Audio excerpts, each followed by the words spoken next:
पण राजकारणात भक्ती किंवा नायक पूजा ही अधोगती आणि शेवटी हुकुमशाहीकडे जाण्याचा निश्चित मार्ग आहे. आणि तिसरी गोष्ट जी आपण केली पाहिजे, ती म्हणजे केवळ राजकीय लोकशाहीवर समाधान मानू नये. आपण आपल्या राजकीय लोकशाहीला सामाजिक लोकशाही बनवले पाहिजे. राजकीय लोकशाहीच्या पायावर सामाजिक लोकशाही असल्याशिवाय ती टिकू शकत नाही. सामाजिक लोकशाहीचा अर्थ काय? याचा अर्थ अशी जीवन पद्धती आहे जी स्वातंत्र्य, समानता आणि बंधुता यांना जीवनाचे तत्व म्हणून मान्यता देते.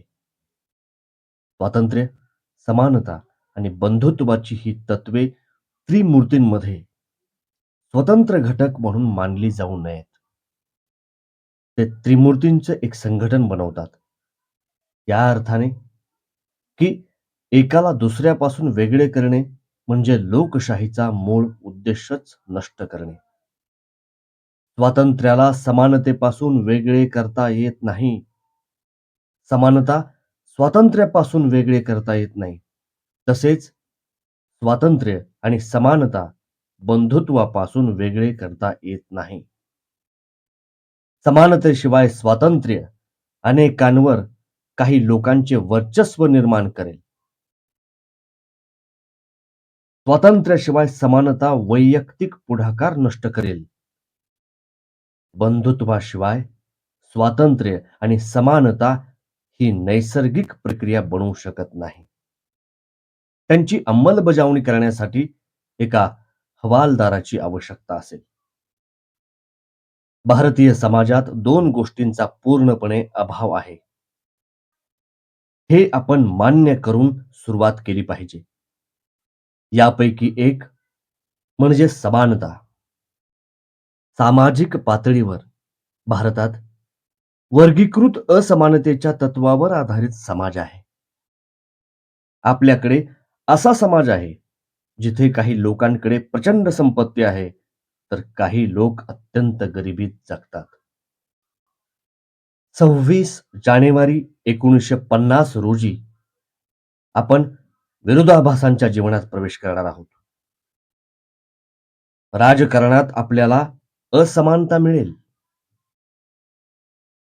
राजकारणात आपण एक माणूस म्हणून एक मत आणि एक मत एक मूल्य या तत्वाला मान्यता देऊ.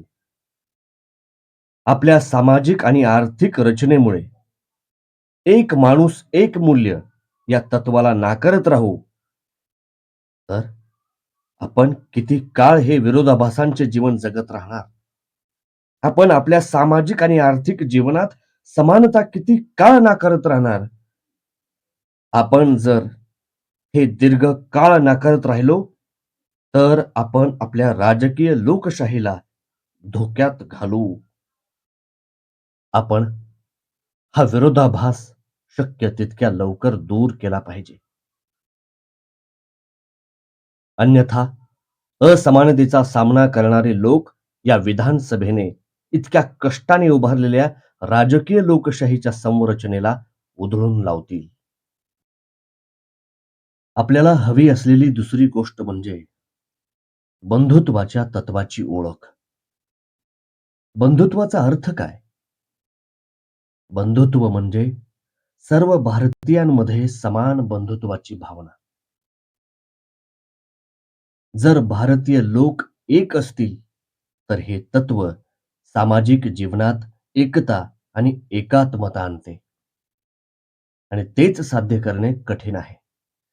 हे किती कठीण आहे हे जेम्स ब्राइस यांनी अमेरिकन कॉमनवेल्थ वरील त्यांच्या खंडात युनायटेड स्टेट्स ऑफ अमेरिका बद्दल सांगितलेल्या कथेवरून लक्षात येते. ती कथा अशी आहे, मी ती स्वतः ब्राइसच्या शब्दात सांगण्याचा प्रस्ताव ठेवतो, की काही वर्षांपूर्वी अमेरिकन प्रोटेस्टंट एपिस्कोपल चर्च त्यांच्या त्रैवार्षिक अधिवेशनात त्यांच्या धार्मिक विधींमध्ये सुधारणा करण्यामध्ये व्यस्त होते. लहान वाक्यांच्या प्रार्थनेत संपूर्ण लोकांसाठी प्रार्थना करणे त्यांना इष्ट वाटले. आणि न्यू इंग्लंडच्या एका प्रख्यात धर्मगुरूने, "हे प्रभू, आपल्या राष्ट्राला आशीर्वाद दे," हे शब्द मांडले. एका दुपारी अचानकपणे हे स्वीकारले गेले आणि दुसऱ्या दिवशी पुनर्विचारासाठी वाक्य आणले गेले. जेव्हा सामान्य लोकांनी राष्ट्र या शब्दावर इतके आक्षेप घेतले, की ते राष्ट्रीय एकतेची खूप निश्चित मान्यता देते. त्यामुळे ते वगळण्यात आले आणि त्याऐवजी, "हे प्रभू, या अमेरिकेला आशीर्वाद दे," हे शब्द स्वीकारण्यात आले. जेव्हा ही घटना घडली तेव्हा अमेरिकेत इतकी कमी एकता होती, की अमेरिकेतील लोकांना ते एक राष्ट्र वाटत नव्हते. जर अमेरिकेतील लोकांना ते एक राष्ट्र वाटत नसतील, तर भारतीयांना ते एक राष्ट्र आहे असे वाटणे. मला ते दिवस आठवतात, जेव्हा राजकीयदृष्ट्या विचारसरणीचे भारतीय लोक या अभिव्यक्तीचा निषेध करत असत. त्यांना भारतीय राष्ट्र ही अभिव्यक्ती जास्त आवडायची. माझे मत असे आहे, की आपण एकराष्ट्र आहोत, असे मानून आपण एक मोठा भ्रम बाळगत आहोत.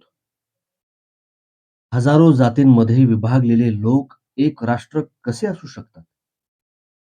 जगाच्या सामाजिक आणि मानसिक अर्थाने आपण अद्याप एक राष्ट्र नाही, हे जितक्या लवकर आपल्याला समजेल, तितके आपल्यासाठी चांगले. कारण तेव्हाच आपल्याला राष्ट्र बनवण्याची आवश्यकता लक्षात येईल आणि ध्येय साध्य करण्याचे मार्ग आणि मार्गाचा गंभीरपणे विचार करता येईल. हे ध्येय साध्य करणे खूप कठीण होणार आहे. अमेरिकेत असलेल्यांपेक्षा कितीतरी जास्त कठीण.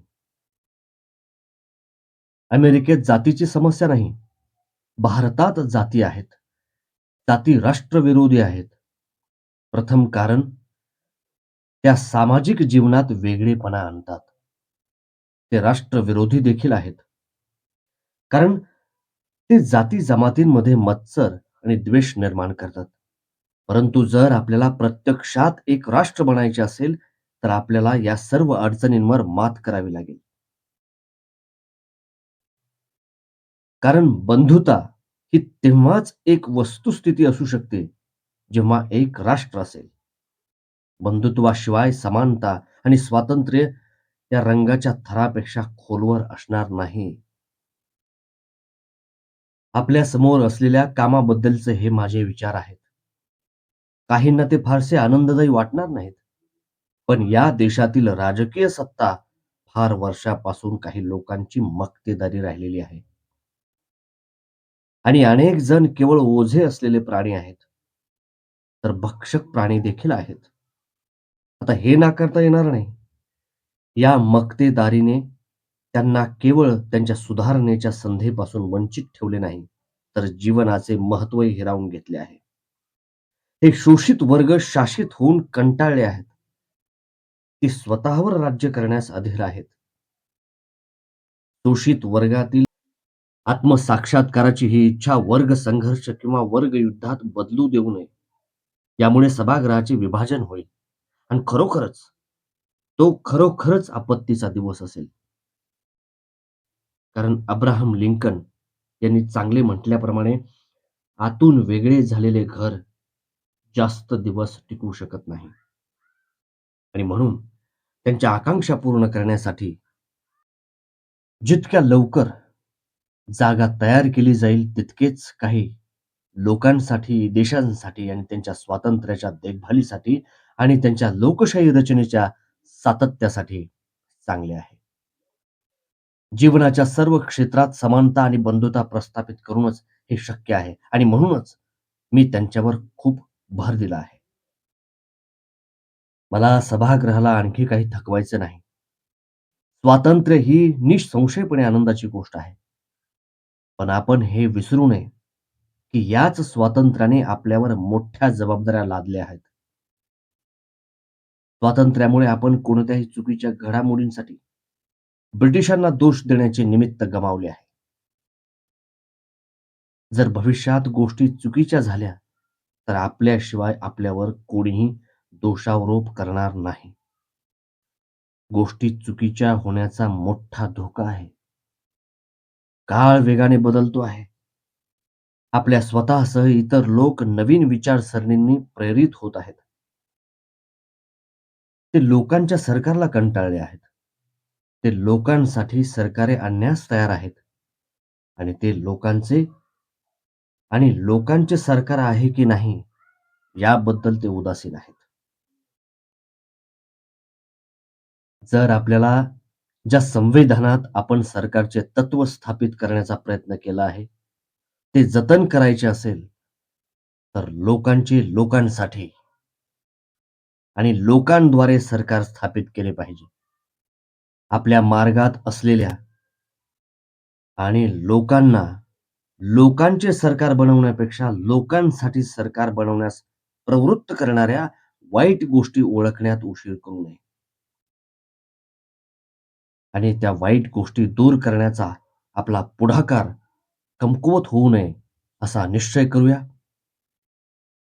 देशाची सेवा करण्याचा हा एकमेव मार्ग आहे.